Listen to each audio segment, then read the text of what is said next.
Welcome to more Fanime. What's up, everybody? Today, I want to talk about a battle between two arcs from the legendary anime / manga One Piece. Oh yeah, these two arcs are, drumroll, Wano versus Whole Cake Island.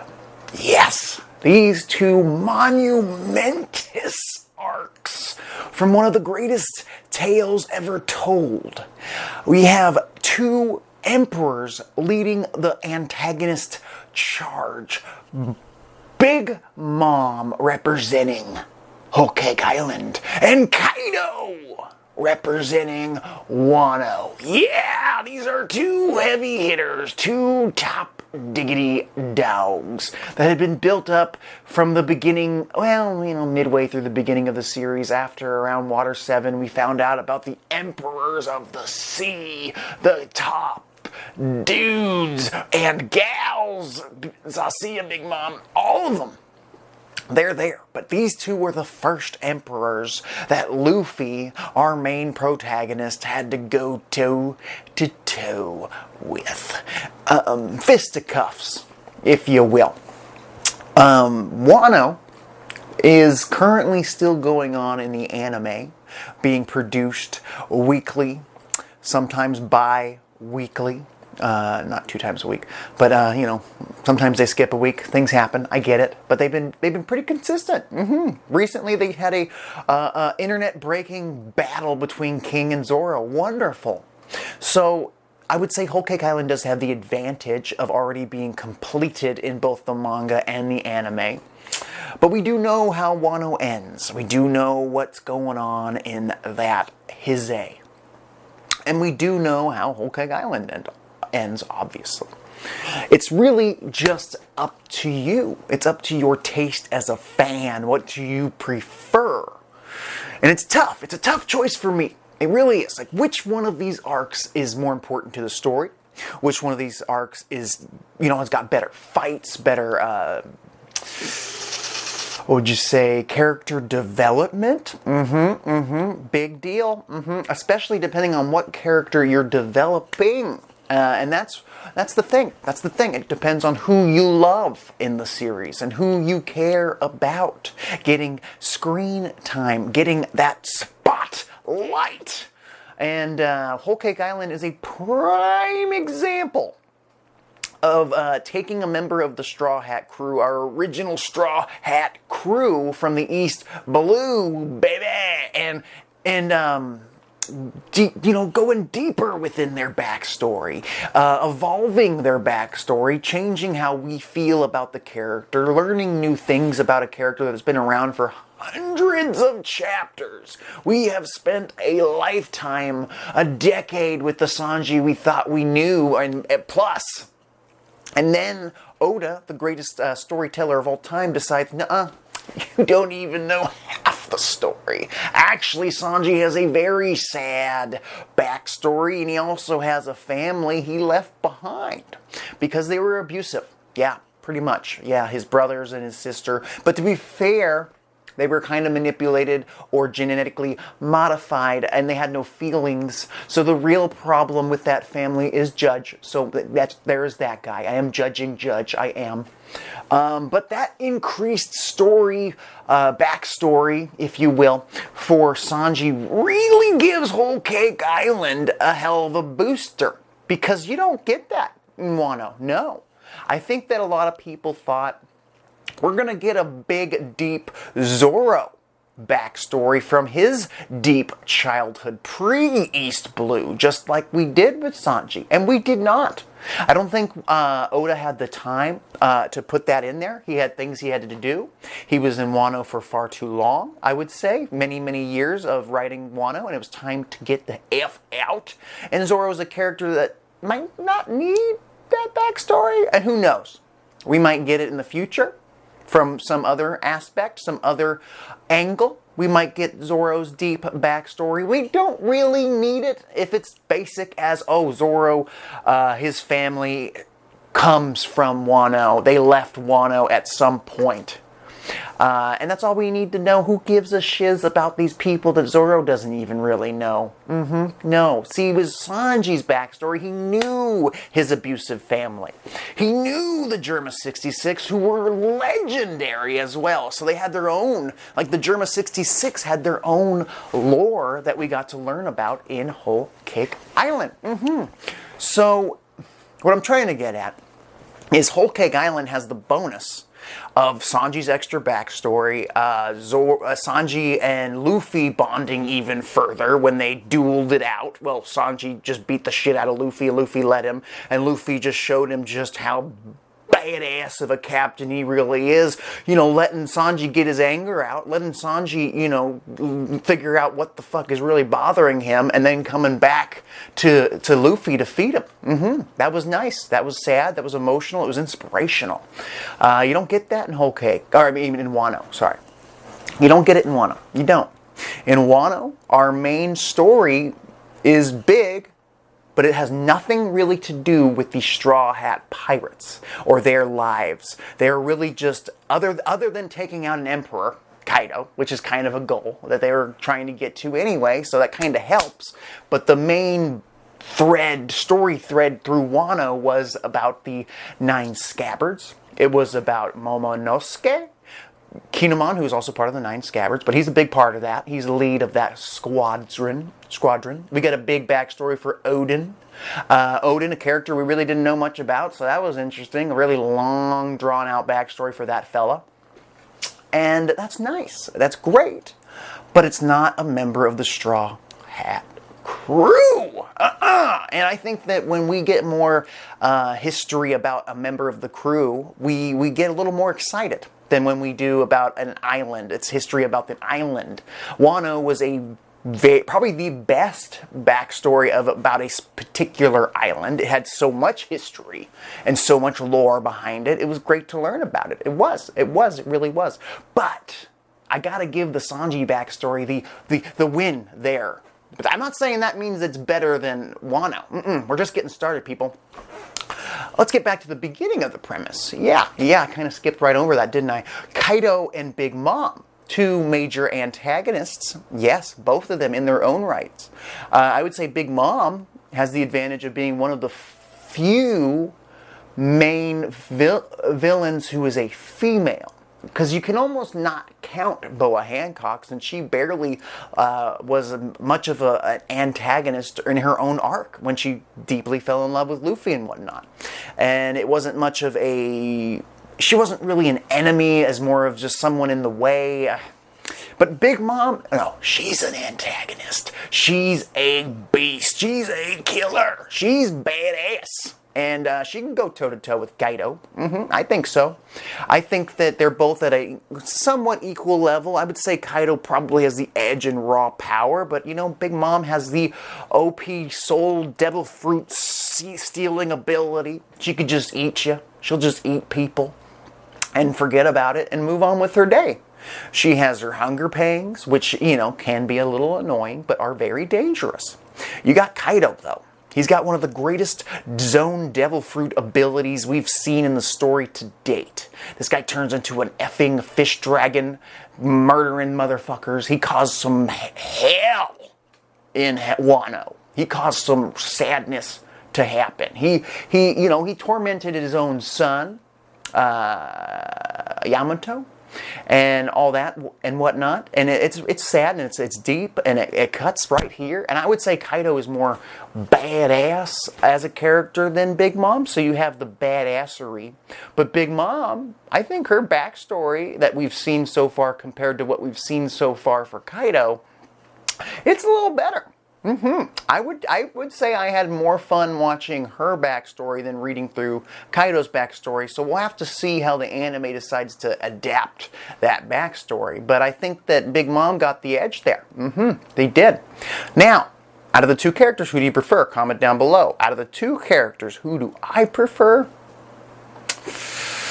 Probably Kaido. I just gotta say it, because Big Mom, she didn't really, even in her own arc, she didn't go toe-to-toe with Luffy, and I don't think Luffy was even ready for her anyway, so that's why he went against her top general, her top guy. Katakuri and not her, but in the Kaido arc, in the Wano arc, Kaido goes toe-to-toe with Luffy, unlocking the power of Gear 5, Gear 5th. Gear 5th, I believe, could take down both Big Mom and Kaido. I think it could take down some motherfuckers. It's an OP ability, we all know this. And I think that Big Mom fighting Luffy might have unlocked it as well. It just kind of pushed us past that point. She never got to duel with Luffy. She was just running around looking for her wedding cake. Kind of an annoying thread. It just kept going on forever, especially in the anime.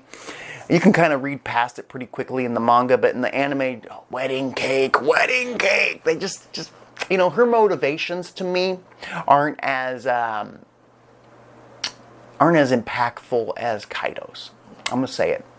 I think so. I think that Kaido's motivation to find Joy Boy, to just conquer and whatnot, and then he's just like, he can't die, all that shit, that's nutso butso. It is. But there is a big thing going on with Big Mom. She has deep connections with Elbaf, which we are headed to eventually. And I think that her character could come up again, whereas I think that Kaido's character's book is kind of closed. At most, Kaido might come back and maybe join the Straw Hat Fleet. I don't know. I personally hope they're both dead and gone. Don't need to see him again. We're in the final saga. We've seen him enough. They had a long time on screen, longer than most villains. I mean, Big Mom, she got to be not only in Whole Cake Island, but in Wano as well. And her story kind of ended in Wano, so there is that. Wano has the bonus of having both emperors in it, whereas Whole Cake Island was pretty centric around Big Momski and her family, her Hills Have Eyes family. So you get a little bit of both in Wano. I would say the art in the anime in Wano is more impressive.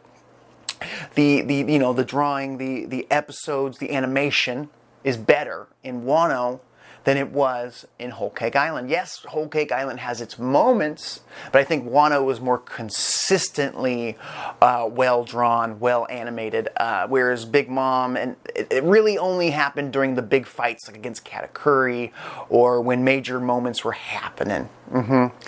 Whereas I think Wano really found its art style early and stuck with it, and then when shit had to go down, it knew when to ramp it up at all times. It's not even over yet, and they're already planning the big Gear 5th debut that hasn't happened yet. Whoa, shit's going down in Wano. Oh yeah, they win that checkpoint right there. They don't have the Sanji deep, sad backstory. I'm a big Sanji fan. He's in my top 5 ski of the Straw Hat Pirates. Probably number 4, if I had to think off the top of my head. Maybe even 3. Let me think. Luffy, Robin, Sanji, Zoro. Okay, yeah, so 3. So Sanji's a big deal to me. So maybe that is where I'm biased. I'm like, Sanji got a major extra backstory. He even had to, they got to weave it around his original backstory. The stuff with Zeph, and it was sad, and he got to deal with his daddy issues and his brothers. He saved them regardless of their terrible personalities. I learned to really like the Germa 66 boys, especially Yanji. Don't ask me why. I just think he's cool. I like his voice actor. I think he had the most character out of the 3 brothers. So I didn't think I was going to like him. I didn't like the whole superhero Great Saiyaman outfits they were wearing when I first saw them, and then it just grew on me. It really did. I really like those characters. And I don't know who you'd compare them to in Wano and what role they take. I guess you would say the samurai, because they kind of helped the Straw Hats at the end, and the samurai helped the Straw Hats in Wano. And you gotta think that, Kinemon's the shit. I can't say that I like any member of Germa 66 more than I like Kinemon. Kinemon's a funny dude. He's got a lot more time to develop his character, so I cannot do that. I can't. Who do you prefer? The Samurai 9 or the Germa 66 bros? And girl and sister. So who out of the major 4 of them and the 4 of them, who's your top top out of those two groups? Probably the Scabbards, because they just had much more backstory. They were good the whole time. And I don't think Germa 66 is good at all. They helped Sanji because he helped them. I'm starting to think that maybe Germa 66 could end up helping Blackbeard or the world government before the end of the story. And they're probably going to be enemies, and I hope so. Fingers crossed. Like, I am desperately waiting to see the three Sanji brothers go toe-to-toe, 3 versus 1 against Zoro. And you're thinking, well, 3 versus Zoro? What about Sanji? No! I want to see Zoro, the guy who's the ultimate rival in the Straw Hat crew with Sanji. They're always butting heads. I want to see the conversation Zoro has with Sanji's biological brothers. That's what I want to see. I think that'd be fun. And I don't think Zoro needs to kill him or anything, but he needs to beat their ass for what they did to his rival that he secretly cares about. He does secretly care about Sanji, and vice versa. They would protect each other until the very end. They would kill each other if they had to. But he respects Sanji, he respects his crew, and he's going to meet these brothers and just whip some ass. And that's going to be a big deal. So that comes from Whole Cake Island. That group comes from that arc. What did you prefer? The Big Mom pirates, not the top ones, but like just the little fodder, or the Animal Kingdom pirates? The Animal Kingdom pirates had the whole Smile Devil Fruit abilities that were kind of wonky and kind of weird and made total sense for the world we live in. Whereas the Big Mom pirates were very food-based, juice, fruits, and all those crazy vegetables. No, not really that many vegetables, more candies and creams and whatnot abilities. Less crazy genetic zone fruit, devil fruit abilities. But I think the Smile Devil Fruit characters had more of a connection through the overall story from way back at Punk Hazard. Whereas Big Mom's connection to Sanji kind of came out of nowhere. And then when it did, I enjoyed every second of it, of course. You did lose part of the crew going to Whole Cake Island, and there's that. That's a big negative. You don't get Nico Robin. You don't get Zoro. You don't get Usopp. You don't get Frankie. You don't get him. You don't get those characters. You get Jinbei. That's dope. You get Jinbei kicking ace. You get Jinbei leaving Big Mom's crew and officially joining the Straw Hat crew. Unless you count him officially. But you get it kind of in Wano too, because he drinks the drink with the crew and it's all good. Or they kind of drink the crew. Either way, Jinbei joins kind of both ways. Both in Wano and Whole Cake Island. So that's kind of an equal playing field there. They both have major moments. I think Jinbei might have had bigger moments in Whole Cake Island though. Blocking Big Mom's attack. Big deal. Brook, yet again, had a major moment in Whole Cake Island, asking to see Big Mom's panties, fighting Big Mom in a really good animated battle. Even though it was very one-sided, Brook showed some skill. He got the poneglyph etching, even though he was outnumbered and outclassed by every opponent he dealt with it with class. Yeah, that's what Brook did. Brook really didn't get any major moments in Wano. And maybe it's because he got it in Whole Cake Island. Oda was like, he don't need it. Brook don't need it. He got it at Whole Cake. Well, maybe wait till next arc. Maybe the one after that is what he's thinking. I'm thinking so. Chopper? Chopper had a lot of doctoring to do in Wano. Less so in Whole Cake Island. I feel like Chopper didn't really get to do a whole lot in Whole Cake Island. Honestly, Chopper's whole thing, just playing around with Carrot, was kind of annoying. It kind of, in a way, it lessened my love for Carrot. I still love Carrot as a character. And especially she gets her major Sulong moment. She kind of gets jobbed out in Wano. So I'd say Carrot has a better moment in Whole Cake Island. Taking down all those Big Mom ships and whatnot. Transforming all Sulong. We get to see the debut of Sulong. But Sulong transformations really make an impact in Wano when the entire Mink army transform and they go crazy on some motherfuckers. Let's think about...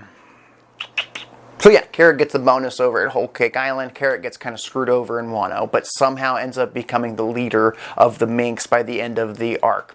Kind of weird. Doesn't really do anything big there, but kind of does some big stuff in Whole Cake Island, but it isn't even that big. We just get to see the transformation for the first time, which makes it big. And she kind of gets an annoying brother-sister relationship with Chopper. Chopper, though, I would say has a much bigger impact in Wano, helping Luffy, doctoring the diseases created by Queen. Does he get a major fight? I don't quite remember. He transforms into his monster point and duels with Queen as best he can, but Sanji's the one who comes in and takes him out. Speaking of Queen and King, let's see. These are the top guys. Queen, King, Jack. Top 3 generals for Kaido. Versus the top 3 generals, the sweet generals, I guess. I don't know. The top 3 from Whole Cake Island were easily Katakuri, who would be the king of Whole Cake Island. The queen would probably be Perospero. Perospero made a major impact, almost dying, losing an arm, just being strong as shit. Annoying as shit, but strong as shit. Hell of a crazy devil fruit ability with the candy fruit where you can just create crazy things and glide on water and whatnot. And then 3, if I was going to pick the Jack the Drought of Whole Cake Island, that would be Cracker. I'm going to say Cracker heads up. Because Cracker had a long, drawn-out fight and held his own with our main protagonist, Luffy, for a very long time. And Luffy just kept eating. Luckily, Luffy's got a big appetite, and he found a way. And Gear 4 took him out. But he kept Luffy busy. Busy, to say the least. Cracker is pretty strong. I think I really like Cracker's design. I do. I would like to see him do more. It's too bad we didn't get to see more from Smoothie. I can't really give you an opinion on her. She's kind of a lesser character in the Whole Cake Island arc, even though she's built up to be one of the sweet generals. And she does have a few small moments, but nothing to write home about.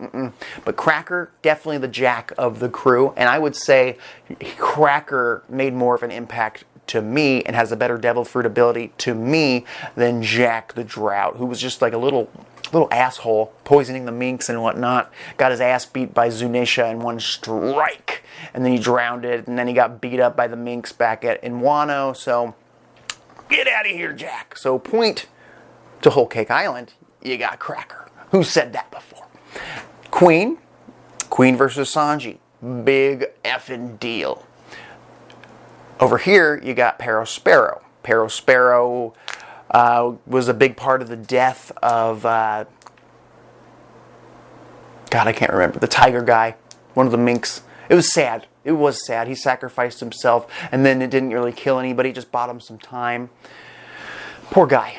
I don't even want to take the time to look his name up. He's a big deal. He is. I just cannot think of it for the life of me. He died. Poor guy. I can almost hear Carrot screaming his name when he died. But he died against Perospero, so Perospero did some murdering. And then Perospero went on to Wano and fight more of the minks. So that's really cool. Is Perospero alive? Comment down below, let me know. Perospero was a lot more important than I thought he'd be, but I don't think he measures up to Queen. I think Queen had a crazy good debut at the prison arc, the little prison moment, I guess you'd say, in Onigashima? Was it Onigashima? Maybe, I think I'm wrong. It's in Wano for sure. Queen had a duel with Big Mom, of all people, and a great fight with Sanji. Sanji figuring out his Germa 66 genes, pulling them out, dueling it out, fighting it out. Great fucking animation.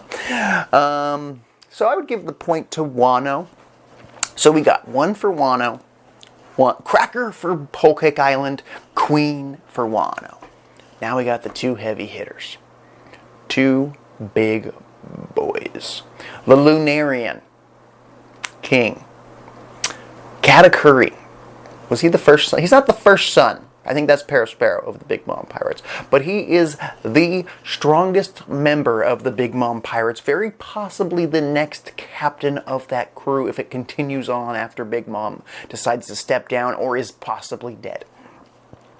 Out of these 2, who do you prefer? Down below, comment. I'm waiting. Personally, I'm going to say Katakuri. Better look, cooler ability, kind of represented, a mimic of Luffy's ability using the mochi. I think King, being a Lunarian, that whole thing might become more important later on than Katakuri's backstory. Katakuri had a big backstory involving his sister and being a protector of his family and being, this big smile and whatnot, hiding his face. He had a really good, honorable fight with Luffy, whereas King, he didn't fight Luffy. No. He didn't fight Luffy, but I do think that King would stand a chance against Luffy. I think Zoro would stand a chance against Luffy. I think Gear 5 might make a big difference. But he didn't have Gear 5 when he fought Katakuri. That's the thing. Luffy fought Katakuri. King fought Zoro. Big fights. Huge fights. What do you prefer? Luffy versus Katakuri, Zoro versus King? That's a big judger here. I'm going to give Katakuri the win, though. From my personal views, I think Katakuri is a more impactful, memorable character as of right now, and had more of a backstory and an emotional tie to us, the fans. Whereas King looked badass. He took his helmet off and looked even more badass. He's a handsome guy, and he's got a deep connection to the lore of the One Piece world. Yes! But the fight Luffy had with Katakuri, the debut of Snake Man Gear 4, that's awesome. That's a big deal. It is. It's one of my favorite forms of Luffy's, so that's a big deal. They fought in the Mirror Realm. I haven't gotten to see Zoro versus King, so I could be a little biased. I read it. I had that. It was a good fight, good duel. I still don't know what's up with the Grim Reaper that stands over Zoro after that. I don't know if anybody knows. But out of the three, you gave Cracker and Katakuri the win, so Whole Cake Island wins there. The thing is, though, with Wano, the whole crew is involved. The whole crew get moments, more so some than others. And then also moments for members of this island, the 9 samurai. What are they called? The fucking scabbards. The scabbards. We get the Odin backstory, which is very emotional and very well done and very entertaining. But I don't think it compares to the Sanji one because we're deeply rooted in Sanji's story, and it really tells us more about why Sanji is the way he is. And I think that's really cool. And I would like that for more of the crew members, and I think we will get that with maybe Nami or Frankie, who we still have mysterious childhood backstories that aren't fully told yet. So one day, possibly, probably Nami. I'm excited for that. It's going to be a good comparison for the Sanji one. I'm more of a fan of the, what would you call it, Alice in Wonderland, talking doors, talking clouds, talking suns and whatnot. The plants are talking, the food's talking. I love that aspect of Whole Cake Island more than I like the feudal Japan aspect or gimmick that Wano has going on. I've just seen the feudal Japan anime gimmick done a million times in a bunch of different anime. I have. Rurouni Kenshin, all that fun stuff. More than just that. And I'm just kind of done. I'm kind of over it. I was really fun. Don't get me wrong. It's just not my gimmick. I think the Whole Cake Island gimmick, wow, jarring and shocking when you first get there, but by the time you get to the end of Whole Cake Island, you know all about Big Mom's abilities and what she can do with her powers and her backstory. Jeez. I would say it all makes sense, and it all makes sense in a One Piece world. Whereas Wano, as serious as it gets, is less comedy, more seriousness, yes, but less One Piece to me than Whole Cake Island is. Whole Cake Island had the gimmickiness, the cartooniness that I expect from my One Piece. Yeah. Big problem though, Sanji doesn't really get a major duel. He fights his father, he fights Luffy, nothing big. But he doesn't get a major duel with a sweet general or anything like that. He kind of just cooks a cake. But he is the chef, so it makes sense for his character. It makes sense he's got to cook something. He gets the love story between him and Pudding. I mean, how often do we get to see love stories in One Piece? It's rare, and it's a well-done one. It even makes me want you know, even though I've always been a big proponent of Sanji and Nami ending up together by the end of the story, whether they do or don't, I don't care, but it'd be kind of cool because I like them as characters and them being together makes sense to me.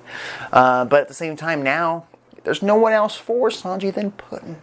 No one else. I hope she can put his memories back of their first kiss and whatnot. It's so sweet. And there's so much more. There's so much more that could be said, but this video is running a little longer than I expected.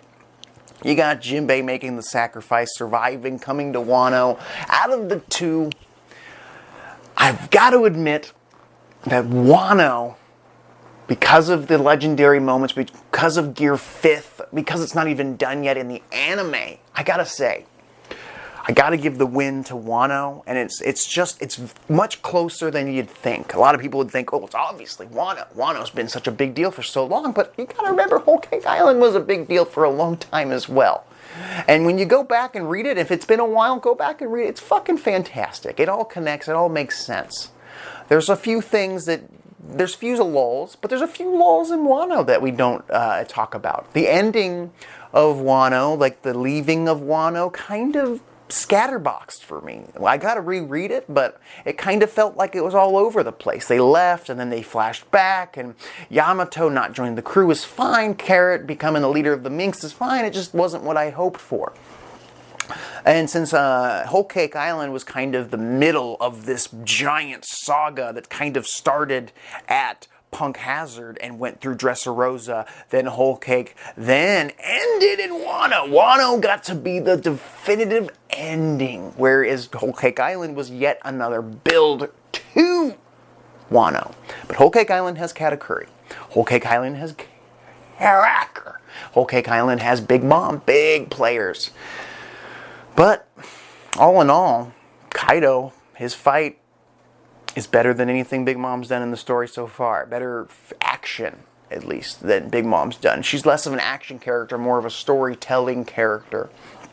A character developing type. Someone who's got her own weird goals and whatnot. Part of this weird family that I love. I do. I would say I like her crew more than I like the Animal Kingdom pirates as a whole. If I was going to have a deck of cards and had pictures of each member, I would probably choose the Big Mom pirates over the Kaido pirates. But as a whole, with the big story of Wano and Odin and the lore and whatnot, gotta go with Wano.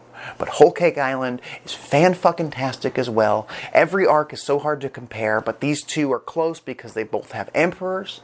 They both have major moments. One has more major moments for a member of our actual crew.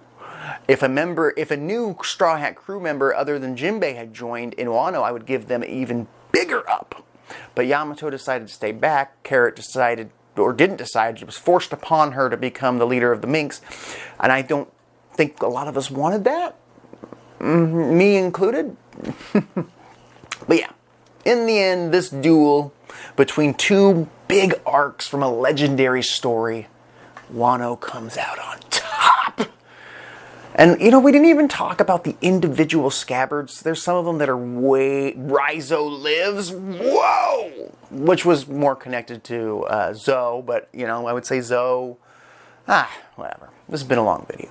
But in the end, Wano won it out. Yeah! I cannot wait for the next chapter. Comment down below. Let me know your favorite moments from both Wano and Whole Cake. Your top ones. And let's compare them. Let's figure out with the moments is what really matters. Which moments meant more? The ending of Kaido and Luffy felt huge. It felt like the Goku Super Saiyan moment we've all been waiting for. But the ending of Katakuri and Luffy felt big as well, and it was more of a great duel between two hard-working sons of bitches. Don't forget to subscribe to more Fanime. I'll talk to you later.